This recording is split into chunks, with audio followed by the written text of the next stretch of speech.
Hello guys, here I am with another video.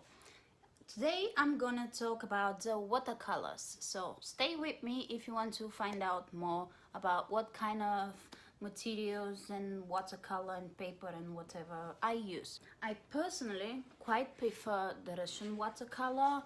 I find that like the pigments being really strong, and the consistency is such that it allows you to flow the colors all together in a much better way, if that makes any sense. Here is what I'm using. That's my palette.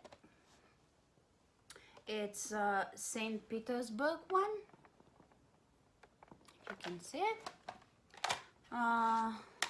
When you open it, it comes like that. This one is quite expensive. It costs like 50-60 pounds. Cheaper option of this would be the Sonnet watercolor, which is this one.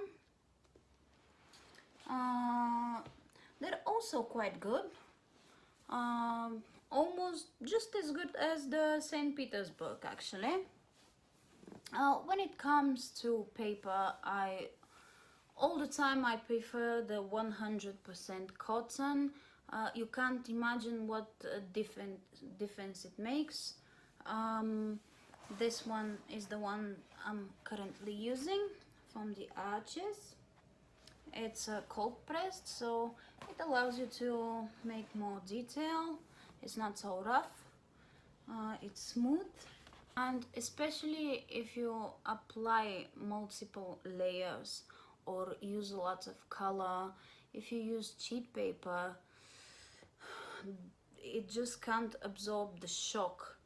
And after applying a couple of layers, the colors start to get muddy, the paper can't absorb it, and it basically turns into this. It's awful, don't use it. I won't recommend it to anyone who wants to do proper watercolor, honestly. The kind of brushes I'm using are, I use two types. These ones are just simple sable brushes. They look like this. Not this one. And also I use these ones. They're called French watercolor brush. This one is, those are from Da Vinci,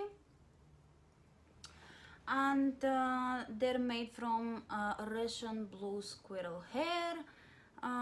They hold huge volume of water, and they're brilliant for such techniques as mop and wash techniques.